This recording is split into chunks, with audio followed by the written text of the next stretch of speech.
Amigas y amigos, bienvenidos a un nuevo programa de Historias Ricas. Hoy vamos a hablar de México, así que bueno, sin perder más tiempo, le cedo la palabra a Dexter para que nos ilumine. Gracias, Pietro. Y tal cual nos adelantaste, hoy vamos a conocer los platos, las costumbres y cuándo y por qué llegó la colectividad mexicana a nuestro país. Vamos a disfrutar del tequila, del popular mole, conoceremos el origen y la historia de los tacos callejeros y los famosos nachos que tanto le gustan a nuestros hijos. Descubriremos el sentido del picante en la cocina mexicana. ¿Por qué comerán tanto picante, che? Vamos a conocer más sobre el producto estrella de hoy, la palta, y muchos platos e historias más. Así que como hay mucho para recorrer, ya mismo nos vamos con Pietro hasta un lugar especializado en esa comida callejera tan noble y popular que son los tacos mexicanos.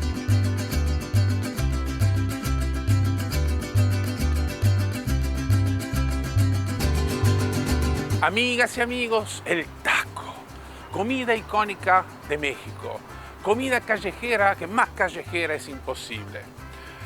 Una tortillita redonda de maíz, fragante, confortable, atravesada por una enorme cantidad de rellenos y combinaciones. Bueno, acá en Buenos Aires tenemos un gran intérprete de esta especialidad. Y bueno, lo voy a visitar porque quiero disfrutar de un buen taco con una buena cerveza en una situación de comida callejera de verdad. Vamos a ver de qué se trata.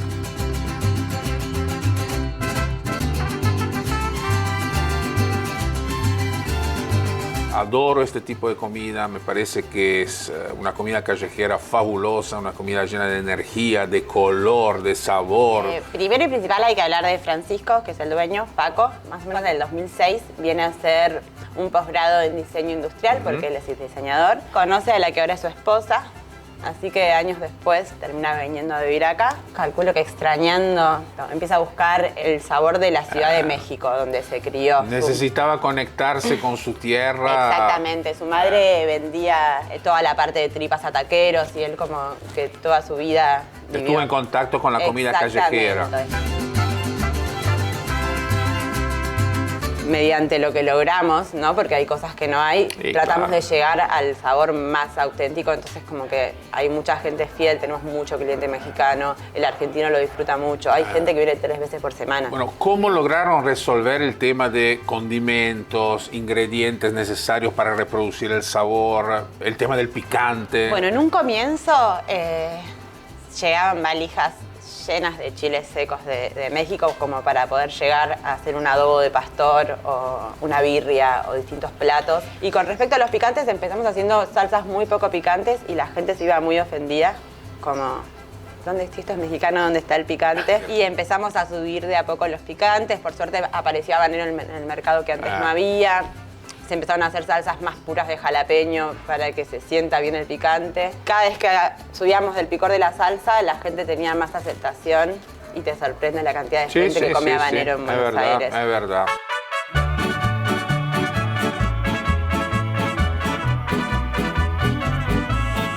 ¿Qué características tienen las tortillas? ¿Son de maíz nixtamalizado? Son de maíz nixtamalizado. Las hace un productor mexicano justamente, acá a 2 cuadras.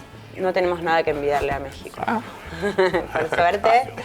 ¿Cuánto tipo de tacos tienen acá en esta taquería? Nosotros acá trabajamos principalmente con 3 de carne, en realidad son 4. Sudadero, pastor, carnitas y campechano, que es la mezcla de esas 3 carnes.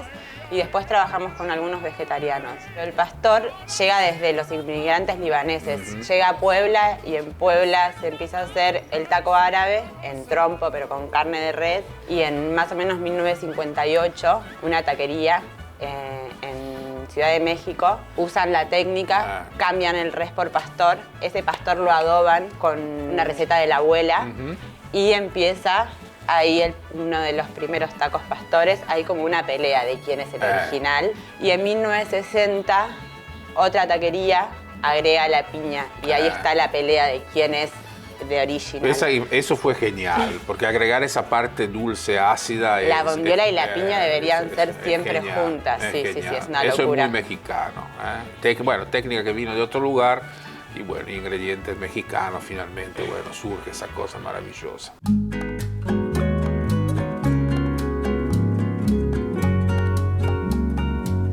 taco lo que tiene en México es que se desayuna, se almuerza, se merienda, se cena y se come antes de irse a dormir después sí. de una borrachera. Siempre, es maravilloso. O sea, es maravilloso. Salsas. Cebollas encurtidas, que no pican nada. Una salsa verde tostada con morrón, jalapeño, cilantro, cebolla, ajo. Una salsa roja fermentada. Una salsa de habanero y piña. Y una salsa fermentada de habanero. ¿Y acá qué tenemos? Estos son chilaquiles. Uno antes de irse a dormir en pedo se come unos tacos y cuando se levanta resacoso se come unos chilaquiles. Son más de desayuno, huevito arriba y vuelta a la vida, ¿no? Básicamente. Josefina, gracias por esta clase magistral sobre los tacos, estos tacos de Buenos Aires, tacos mexicanos, genuinamente mexicanos en Buenos Aires. Y bueno, hacemos un brindis con birra, Como fundamental. tiene que ser. Gracias. Petro. ¡Upa! Valijas repletas de chiles frescos llegadas de México. Díganme si eso no es tener pasión por los tacos y la comida de tu tierra. Ahora pienso en la baranda que le deben haber quedado esas valijas. Ni te cuento, pero todo sea por un buen taco enchilado. Continuemos aprendiendo de esta icónica comida mexicana y sigamos con Pietro, que nos va a contar el origen de los queridos tacos. Cuando pienso en México, pienso en los tacos. Comida callejera mexicana por antonomasia. Probablemente no es la comida callejera más importante, pero seguramente es una de las más importantes. Cuando los españoles llegaron en el territorio que hoy en día corresponde y coincide con México, encontraron una comida que en idioma náhuatl se llamaba tlaco. Entonces es muy probable que el taco sea hijo de esa palabra y que finalmente con el pasar del tiempo y de los siglos se transformó en el taco que conocemos ahora. Esa tortilla posiblemente de maíz nixtamalizado que tiene diferentes ingredientes según el estado de México donde se prepara. ¡Qué capos nuestros pueblos originarios americanos que ya comían tacos! Sabiduría ancestral de primera línea. Y para seguir conociendo sobre la colectividad mexicana, vámonos al búnker de Pietro, que ya está con Diego. Nos van a contar sobre los vínculos históricos entre México y la Argentina, que al parecer son muy fuertes. Diego, qué placer tenerte nuevamente acá. En este momento en el cual tenemos que hablar de México. Entonces, seguramente nos vas a poder ayudar a conocer algo más sobre este país extraordinario que en algún punto es lejano, pero al mismo tiempo tiene muchos puntos de contacto con nuestra cultura, nuestra manera de ver las cosas. Así es, estamos en América, del norte y del sur. Quizá no es la inmigración en términos cuantitativos lo que más ha influido en la Argentina, pero sí la cultura mexicana. Así que es un gusto compartir otras historias ricas y hablar de México, que es el 10º país del mundo en población. Primer dato, un país gigante. Muchos habitantes. Y hay que recordar que en algún momento vendió una parte de su territorio a los Estados Unidos. Así que imagínate lo que hubiera sido si eso no hubiera ocurrido. Más de 120 millones de habitantes, un gran legado indígena, además de lo que es la etapa hispánica. Uno va a México y respira ese legado en el Museo Nacional de Antropología en el DF o en las ruinas, Teotihuacán, Chichén Itzá, Palenque, entre tantas otras, los mayas, los aztecas, y una influencia que empieza por la historia y por la independencia. 1810 es algo que nos une, Pietro, a los mexicanos y a los argentinos. Obviamente nosotros con la Revolución de Mayo, que da inicio al proceso de independencia que culmina en 1816 y después viene la guerra hasta consolidar justamente esa independencia. Y en el caso de México, el grito de Dolores, el pueblo de Dolores, ahí en Guanajuato, donde el cura don Miguel Hidalgo y Costilla, con las campanadas, da inicio a lo que es la lucha por la independencia mexicana que se concreta en 1821. Así que 1810 es algo que nos une a los mexicanos y a los argentinos. Y también la Constitución. Si bien la nuestra es de 1853, se inspira, como todos sabemos, vía Alberdi en los Estados Unidos, se corrige en 1860. En la etapa del peronismo hay una constitución que es constitucionalismo social. Lo que le da es un condimento a lo económico muy nacionalista, muy de defensa de los derechos del trabajador. Y eso se inspira en lo que fue la Constitución mexicana de 1917. Así que a lo largo de la historia hay diferentes puntos de contacto entre México y la Argentina. Todos muy interesantes. Se ve que fue un año movidito el 1810 por estas tierras americanas, pero hay muchas cosas que nos vinculan a México, como esta delicia que posee un nombre en cada país, pero que en todos lados despierta la misma pasión. Te estoy hablando del aguacate mexicano o de nuestra querida palta argentina. La palta, un fetiche culinario, una presencia permanente en las verdulerías de la Argentina.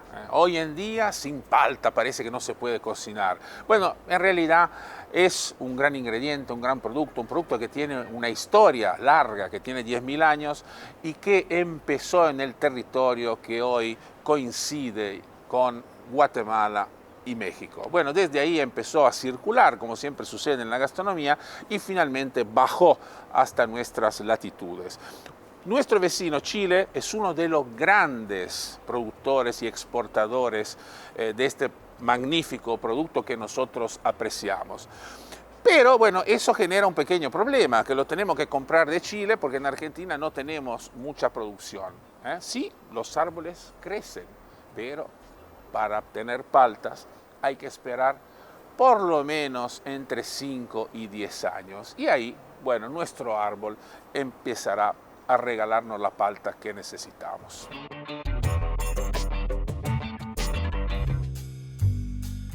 Y ahora sigamos con más pasiones que nos unen con nuestros cuates mexicanos y acompañemos a Pietro, el prócer de nuestro programa, que se va a encontrar con un experto que le va a develar todos los misterios de una sublime bebida mexicana. Te estoy hablando del tequila.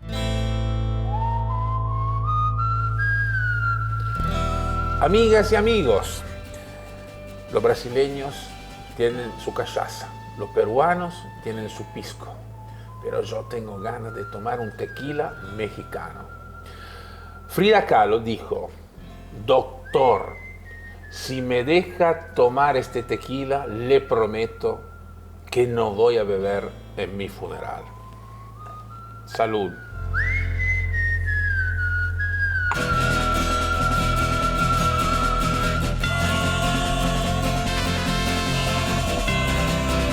Necesitaba alguien que me refrescara un poco la memoria y las ideas sobre tequila y mezcal. Y bueno, no podía no recurrir a tu conocimiento, a tu sabiduría, a tu, ¿se puede decir mexicanidad? No, no se dice, ¿no? Borrachez, ¿no? ¿Qué es el tequila y qué es el mezcal? Para hablar del tequila, hablamos de la zona primero. La zona donde se da el tequila es en la parte desde Tequila, Jalisco, los altos de Jalisco y otra gran parte de Zacatecas, Guanajuato. Tanto el tequila como el mezcal se hace de una planta que se llama agave. Son diferentes plantas de agave. Puede ser para el mezcal espadín, pero todos tienen nombres diferentes, excepto el tequila, que el tequila tiene que ser con Weber azul. Lo que se ha modernizado en el mezcal no solamente la destilación, sino la forma de hacerlo. Hay muchísimos actores que compraron marcas y se hizo toda una onda muy fancy, por llamarlo de alguna forma, que el mezcal, que en mi época de juventud se tomaba como último recurso, no tengo dinero, me tomo un mezcal, ahora hay que ahorrar para tomarse un mezcal. Es como el vino acá o como otra bebida en cualquier otro país del mundo. Las bebidas nobles y ricas se acostumbran comiendo. Nosotros acostumbramos siempre botanear, que es la acción de picar, botanear con tostadas, con mole, con frijolitos. Me gustaría que vos me enseñes cómo se toma el mezcal y cómo se toma el tequila. El mezcal se toma con naranja y sal de gusano.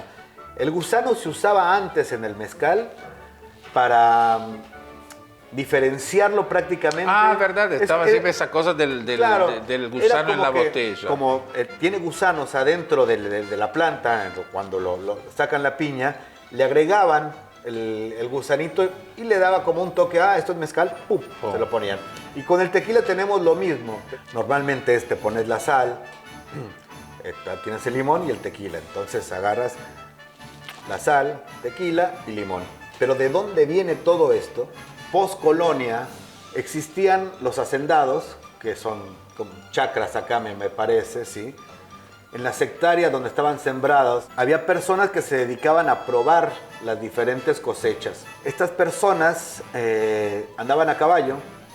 Tiene toda una magia esto.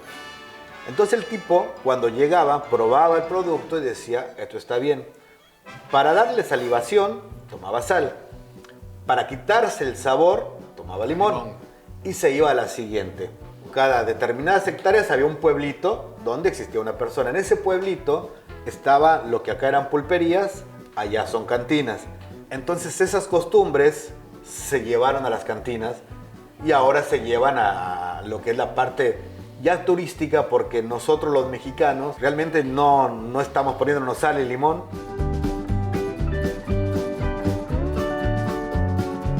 Acá el gusanito. Bien. Yo me pongo la sal. Bien. De tu lado la naranja Y de tu lado la lima. Muy exactamente. Bien. Entonces hacemos así. Yo la voy a tomar como tomo el tequila en México, no como la manera turística. Y tú vas a hacer lo mismo. Bien. Pero con la naranja. Bien.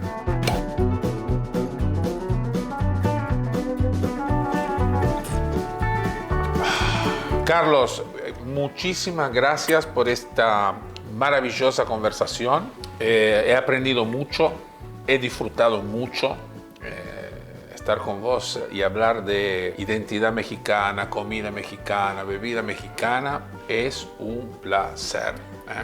El mayor conocimiento del mezcal y del tequila se sabe al día siguiente, después de tomarse la botellita. Bueno, pero eso no lo vamos a decir a nadie. Gracias, Carlos.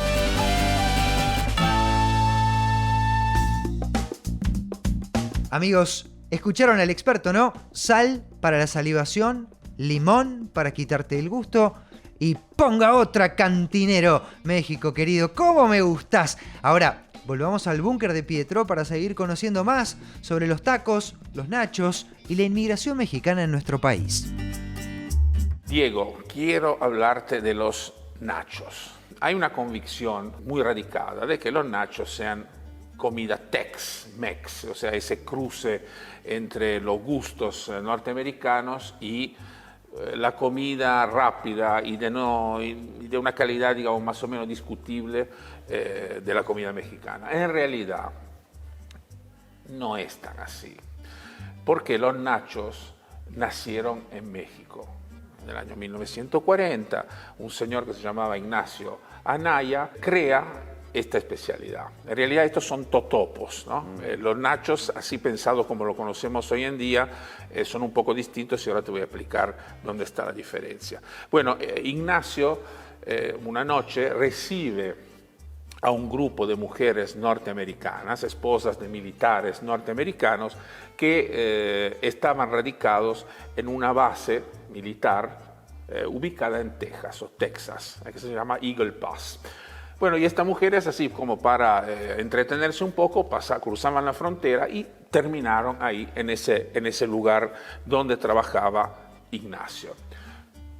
Empezaron a tomar bebida y bueno, y pidieron algo para acompañar, unas botanas, o sea que son cosas para picar. Y bueno, Ignacio, ¿qué hizo? Tomó unas tortillas, la rompió, la cortó, la frió, se pusieron bien crocantes, agregó arriba de ellas queso, en ese caso un queso que se llama Colby, que era un queso que los norteamericanos, un queso de baja calidad, que los norteamericanos utilizaban en esa época. Acordémonos que estamos en la Segunda Guerra Mundial. Y finalmente, Nacho, ¿qué hace? Ignacio agrega los jalapeños fileteados, se hornea todo y ahí nacieron los nachos inspirados a Ignacio. Esa es la historia de los nachos. No la sabía para nada. Mirá vos. Esa es la historia de los nachos. Y finalmente, bueno, a partir de ese esbozo primordial, finalmente en el año 1970, un señor que se llamaba Frank Liberto encuentra la manera de utilizar un queso que tenía una característica muy específica. Estaba siempre fundido, o sea, no se solidificaba nunca. Y eso permitió tener los nachos así como lo tenemos hoy en día. Color, mucho color. Y bueno, color arte, ¿no? Yo pienso en el arte. Así es, y el arte mexicano que tiene tanta influencia en todos lados y en América Latina, ¿no? Acá, por ejemplo, tuvo un gran impacto el muralismo. Uno de los fenómenos artísticos, culturales y sociales más fuertes de México es el muralismo. Lo primero que pensamos es en Diego Rivera, el marido de Frida Kahlo, el compañero, para decirlo correctamente, pero toda una corriente atrás con David Alfaro Siqueiros y otros. Hoy uno anda por las ciudades y ve murales y quizá no sabe que eso es consecuencia de una corriente muy revolucionaria que dijo: saquemos el arte de las galerías de arte y de los museos, pongámoslo en las paredes, en las ciudades, y además con un mensaje político. Eso fue Diego Rivera, y fíjate que llegó hasta el Rockefeller Center de la Quinta Avenida en Nueva York. Siqueiros pintó un famoso mural en la casa del dueño del diario Crítica, Natalio Botana, que era el diario más importante de la Argentina antes de Clarín, La Nación y otros, que también fue toda una movida para la época. Así que el muralismo, un eje central. Y Diego Rivera nos lleva a Frida Kahlo. Ellos vivieron en la Casa Azul, Coyoacán, es un lugar que si uno va al DF hay que visitar sí o sí. Toda la historia de Frida Kahlo, su lucha, morir tan joven, 47 años, postrada porque había tenido un accidente en un tranvía donde terminó pintando acostada, ¿no? Y bueno, llegó el arte latinoamericano a tener en México uno de los ejes más fuertes y de mayor impacto económico. Y lo tenemos cerca porque el Malva de Buenos Aires tiene algunos de los cuadros más icónicos de Frida y de Diego. Yo quiero mencionar, por ejemplo, Frida y yo, que compró el Malva por 34.8 millones de dólares. O antes, el autorretrato de Frida con loro y chango. Cuadros que cada vez se valorizan más y que tenemos tan cerca, ¿no? Por los suerte, cuadros de por Frida suerte y de tenemos la Diego. posibilidad de admirarlo. Así es. Así que bueno, el muralismo, cuando vemos los murales en las ciudades, y de hecho creo que vos tenés uno cerca, Hay ¿no? uno cerca de mi casa. ¿De quién? De una vecina de un mural de Frida Kahlo. ¿Y Sí. quién no ha tenido o un póster o una remera o algo más con esa historia también tan fuerte, de esa mujer fuerte que fue Frida Kahlo en su familia o en su casa? Una imagen imposible de olvidar. Un ícono. Qué suerte que tuvo Diego Rivera, que podía pintar en las paredes. No saben los rezongos que ligué yo de chico por dibujar las paredes de casa. Viejo, mensaje para vos. Viste que no estaba tan mal lo que hacía. Bueno, tampoco soy Diego Rivera. Hecha la correspondiente catarsis familiar, vamos a uno de los momentos que más disfruto de este programa porque puedo meterme un ratito en la grabación y sacarme algunas dudas con Pietro. Pietro querido, ¿podemos empezar? Por supuesto, Dexter. Genial. Vamos con la primera. ¿Los nachos son mexicanos o no? Ah, buena pregunta. Ni. Porque son mexicanos, pero también son Tex-Mex. Y la diferencia no es menor. Otra. ¿Toda la comida mexicana es picante? Casi toda en mayor o menor medida. Y atención porque esta nos toca de cerca el orgullo. ¿Es válido cuando el argentino va a un restaurante mexicano y pide la comida sin picante, por favor? No, ese es un sacrilegio, porque si sacamos el picante a la comida mexicana, no es comida mexicana. Esta duda la tengo desde que soy chiquito. ¿Qué eran las famosas tortas de jamón que siempre pedía el Chavo del Ocho? ¿Eran saladas o eran dulces? No, es un sándwich salado. Y el famoso corte de carne llamado arrachera que tanto comen en México, ¿cómo se le pide acá al carnicero nuestro? Muy parecido a una entraña argentina. Pasemos a temática bebidas. La famosa margarita, ¿está considerada trago? Absolutamente sí. Esta me enloquece. ¿El gusano que viene adentro del mezcal se come al final? Sí, por supuesto, el gusano que está dentro de la botella del mezcal, sí, por supuesto, al final se come. Y la última, siempre la polémica. En México, ¿comen insectos? Sí, por supuesto, se comen insectos, hormigas culonas, gusanos de maguey, chapulines, fritos, salados, crocantes, y de ahí sale, bueno, el chapulín colorado. Amigas y amigos, vamos a un corte, pero no se vayan porque volvemos en muy pocos minutos con más historias ricas. Amigos, empezamos este viaje con los tacos, los nachos y el tequila. A la vuelta del corte, muy breve, seguimos viaje por la majestuosa gastronomía mexicana con sus moles, sus salsas y sus exóticos picantes. Ya volvemos con mucho más en Historias Ricas. Contener la pared llena de diplomas a veces no alcanza para contener a pacientes llenos de preguntas. OSDE, 50 años, junto a vos a lo largo de tu vida. Bplay, casino online, 100% argentino. Retira tu premio en 24 horas. Chat en vivo 24/7. Torneos exclusivos. Encendé la pasión con Bplay. Bienvenidos a Chef Gourmet, una empresa dedicada al servicio de viandas empresariales. Chef Gourmet te brinda un servicio personalizado de calidad, exclusividad y excelencia en viandas ricas, frescas y saludables. Bienvenidos a Chef Gourmet. Amigas y amigos, bienvenidos. Volvimos del corte para disfrutar muchas más historias ricas. Bueno, Diego, deseo hablar de chiles. Es algo que no puedo omitir si pensamos, imaginamos y hablamos de cocina mexicana. Entiendo que a vos el picante te gusta mucho. Mucho, hace bien a la salud.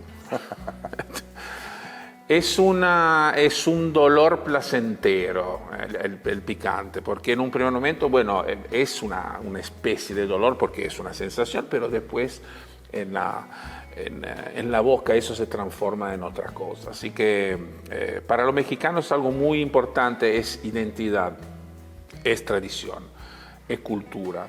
Me parece que como que hay 3 cimientos en su esquema gastronómico: el maíz, los frijoles y los ajíes. Sin eso la comida mexicana, no digo que no exista, pero realmente carecería de una parte muy importante. Y en este caso nosotros acá tenemos jalapeños. Son una de las variedades que se utiliza más. Hay 64 variedades de chiles en México y el jalapeño es una de las más utilizadas. Cuando este tipo de chile se seca y se ahuma, tiene otro nombre, se llama chipotle. Y eso pasa también con otras variedades. O sea, tienen un nombre cuando son frescos y después ese nombre cambia cuando se los seca. Eso es muy interesante. ¿Cómo nacen los jalapeños? En realidad el nombre remite a la ciudad de Xalapa, pero los chiles jalapeños no nacen ahí en la tierra, simplemente nacen ahí como objeto de comercialización.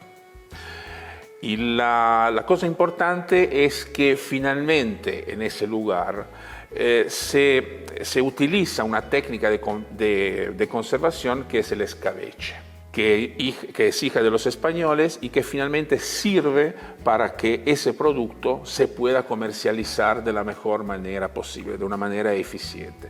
Bueno, a partir de ahí, bueno, el jalapeño empieza un viaje extraordinario. ¿Por qué? Porque llega a muchos lugares del país y finalmente también en tiempos posteriores a todos los lugares del mundo. Y ese es el motivo por el cual, o a través de las recetas, o a través de los productos enlatados, etc., bueno, el chile jalapeño hoy en día es conocido en todo el mundo. Y muchas de estas comidas, Pietro, ya que estamos, son las que se ponen como ofrendas a los muertos que vuelven cada 1 y 2 de noviembre en México.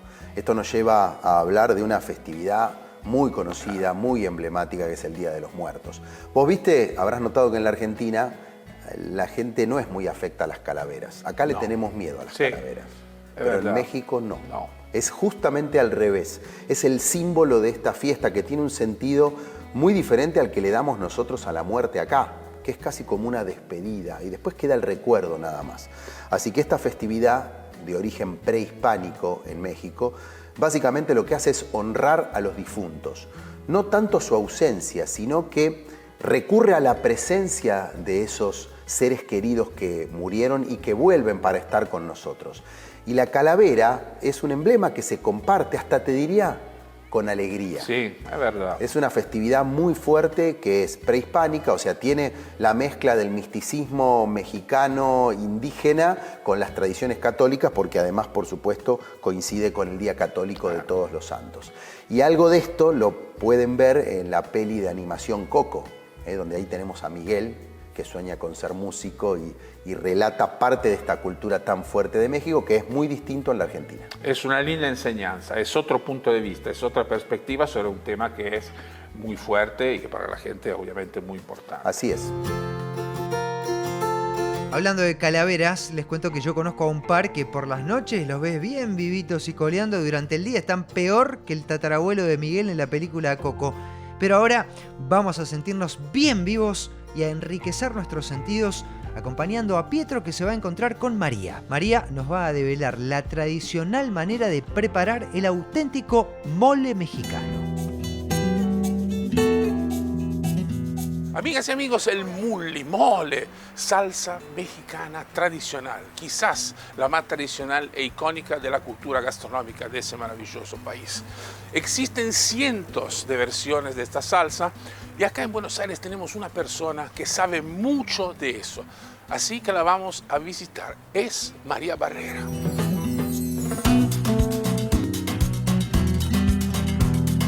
María, estoy feliz. Gracias. Feliz, honrado y hablar, mejor dicho, escuchar una persona como usted hablar de cocina mexicana es algo que enriquece.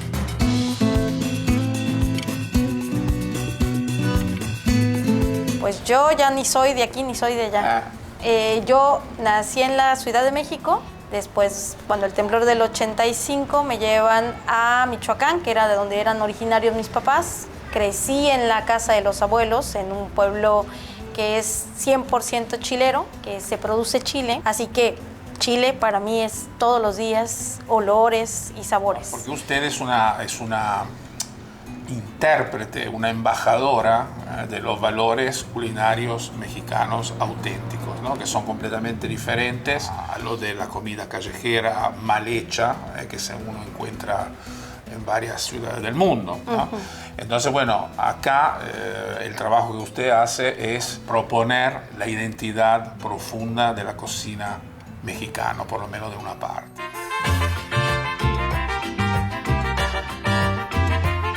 Esto es fundamental. Yo en casa todo el tiempo lo vi. Yo tengo el que era de mi bisabuela y el de mi abuela, y era lo que se le daba a toda mujer que se casaba. Con lo que entraban al matrimonio, lo que les regalaba el marido era un metate y el molcajete.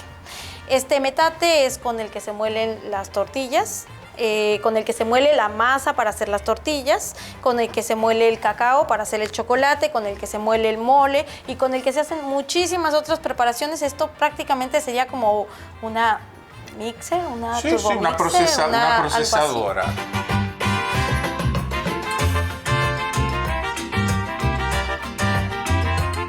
Bueno, ahora sí hablemos un poco de los moles, o del mole, ¿no? Es una institución, una receta, yo diría, icónica de la cocina mexicana, es una receta antigua, ¿no? Prehispánica. ¿Cuántos moles existen? Si se puede, no sé, si existe una cantidad específica o precisa. Reconocidos hay más de 50. ¿Cuál es la función exacta del mole? En realidad el mole con ese se puede acompañar, pero también por sí mismo se puede comer. Hay acá alguno que se puede servir.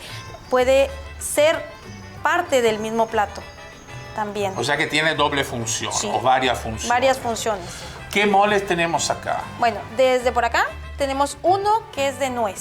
Acá tenemos un mole verde. Lo que más marca esto es todas las hojas verdes, pero hay una hoja en particular. Es el epazote y la hoja de rábano. Tenemos el poblano, después tenemos el de tamarindo, ¿no? De tamarindo. Después tenemos uno que a mí me encanta, me vuelve loca, manchamanteles, que es uno de los moles que se sirve en nuestras cenas de Frida Kahlo, porque es uno de sus moles que se sirvió en la segunda boda. Uno de frutilla, de fresa. Acá tenemos el encacahuatado, que fue el que llevamos a elaboración, que es con el que está servido aquel plato. Y por último tenemos uno que yo no podría haber dejado de hacer, uno michoacano.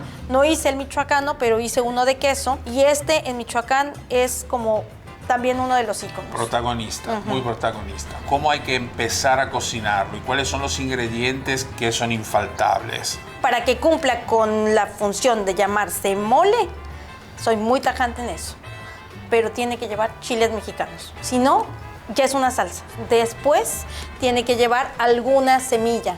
Puede ser ajonjolí, que es el sésamo, maní, que es el cacahuate. Calabaza. Calabaza, las pepitas de calabaza.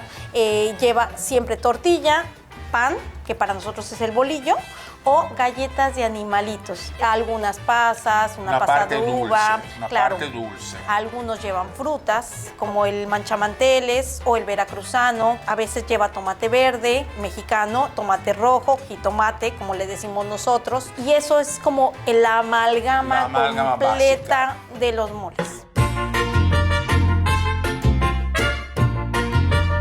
Bueno, María, gracias por hacernos viajar. Gracias por hacernos conocer estas recetas extraordinarias de su país.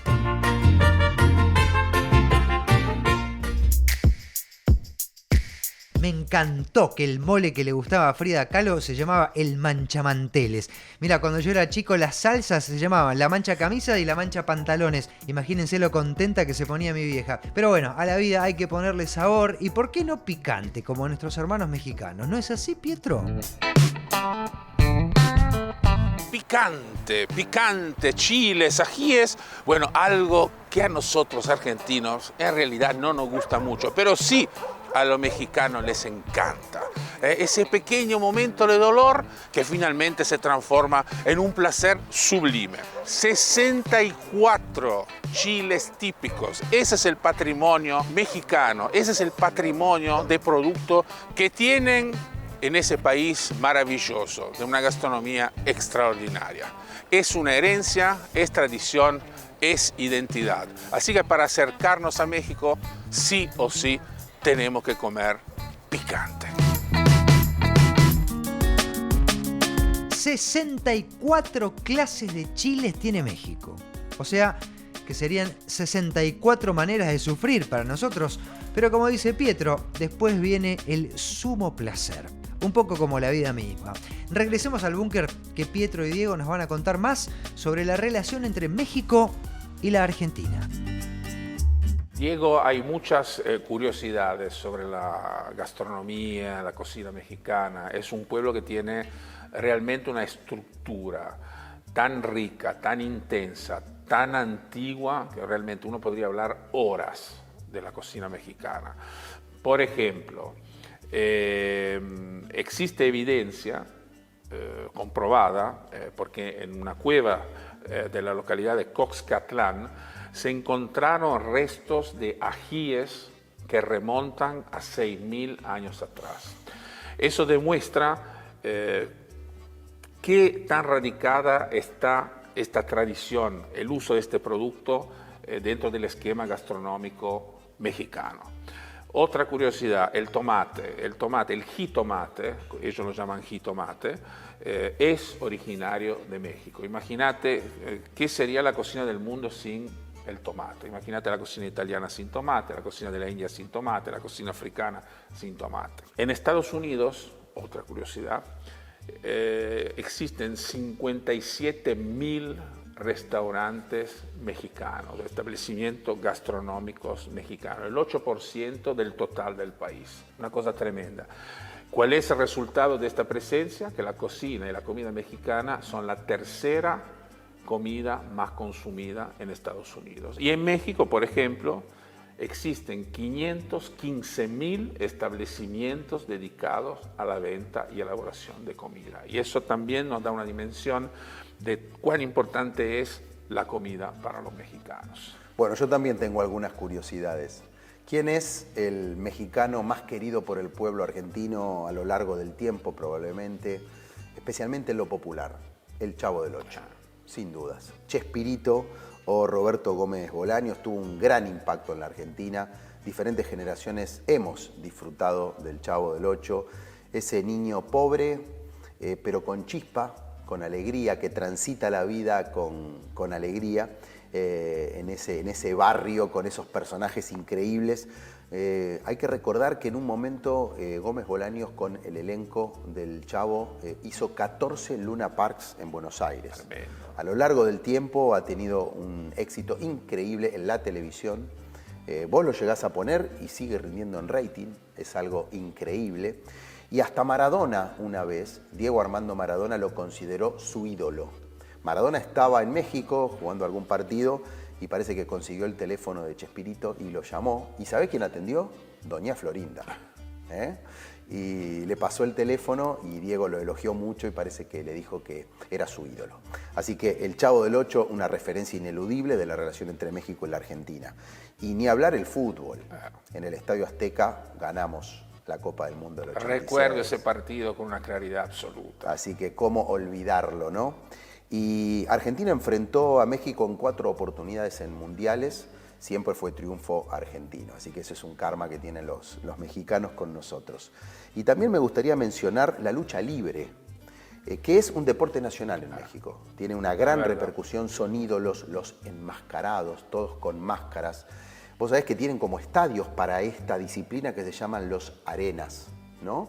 Y desde ahí es que viene con mucho impacto a toda América Latina el tema de la lucha libre, como por ejemplo Titanes en el Ring, Caradagian, entre otros. Y las bandas argentinas de rock que también han tenido mucha repercusión en México. De hecho, ha sido un gran mercado para la música argentina, empezando por Soda Stereo. Pero también Miguel Mateo Zas, Los Auténticos Decadentes, Los Fabulosos Cadillacs. Así que hay muchos puntos de contacto social, cultural, económico con México. No hay que olvidar el efecto tequila. Así es. En 1994 gobernaba Zedillo y hubo un problema que vino de allá y que impactó muy fuertemente a la economía argentina, que aquí se conoció como efecto tequila.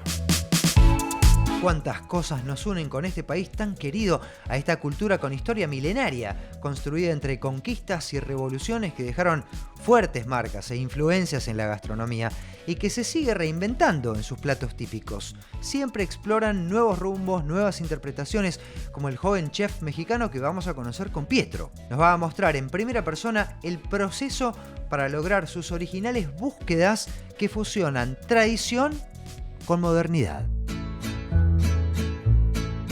Amigas y amigos, qué rica la cocina mexicana, una explosión de historia, de sabores, un recetario realmente muy, muy grande.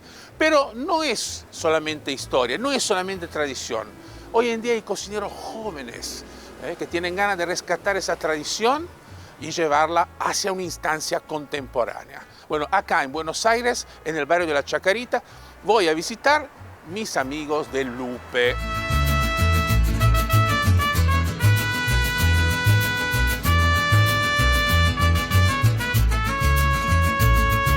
No estamos en México, no estamos en tu ciudad natal, no estamos cerca del Golfo de México. Para nada. Pero estamos en el corazón de Chacarita, el barrio de Chacarita acá en Buenos Aires.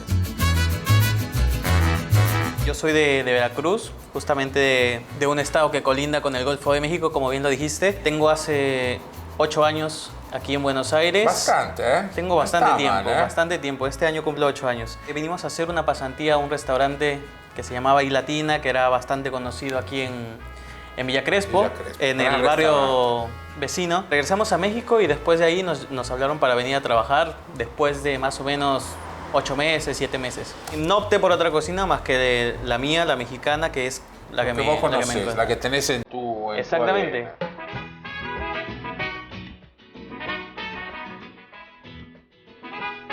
Si bien teníamos personas que quizás no comían ciertas cosas porque la cocina mexicana es bastante especiada o picante o cualquiera de esas cosas, nosotros tratamos de no adaptarla a la gente. Tratamos de ser siempre fieles a lo que nosotros traemos de México. Entonces yo, específicamente en cocina, trato de no adaptarla tanto. tenemos muchos productos al alcance. Sí, porque el desarrollo de la cocina peruana, de las cocinas asiáticas acá en la ciudad. Y claro, sí que... eso nos permite también hacer como todo lo que nosotros estamos haciendo. Las migraciones, como lo es la migración venezolana, trajo muchos también productos de los que nosotros usamos en la cocina mexicana, específicamente en Veracruz, que es un estado bastante tropical.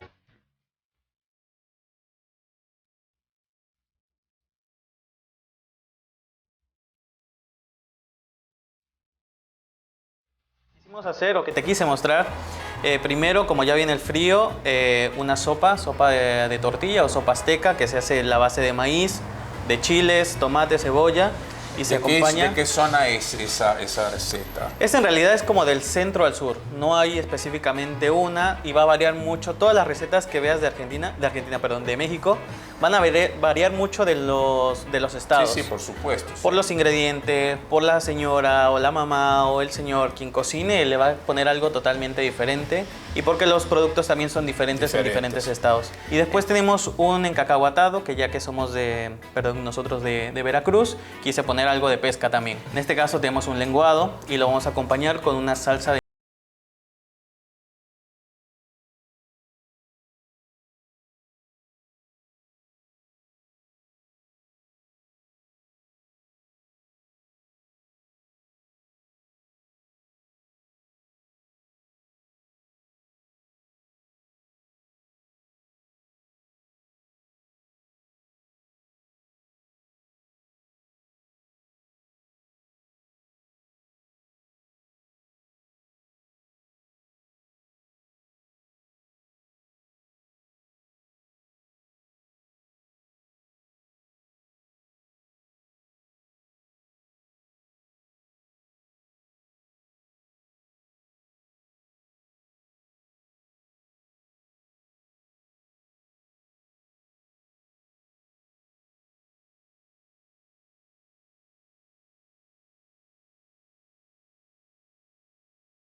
Amigas y amigos, llegó el momento de una pequeña pausa, pero quédense ahí porque vamos a volver en pocos minutos para muchas más historias ricas. Bplay, casino online, 100% argentino. Retira tu premio en 24 horas. Chat en vivo 24/7. Torneos exclusivos. Encendé la pasión con Bplay.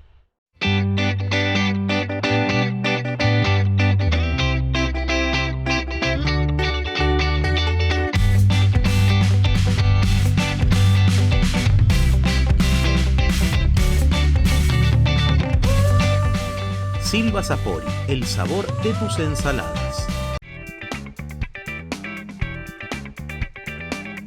Colores, aromas fuertes, sabores picosos, bebidas festivas, rituales y tradiciones. Un poco de todo eso podemos encontrar en cada plato que trajeron los inmigrantes a nuestro país. Los dejo con el gran Pietro, con quien vamos a repasar todo lo que hemos vivido en el programa de hoy.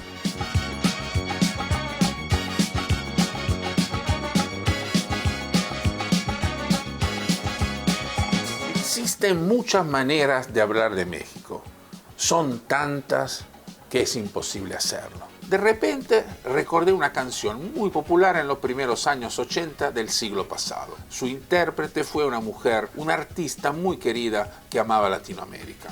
La italiana Raffaella Carrà. En tu suelo yo fui la mujer más feliz que gozó de la paz de la tierra.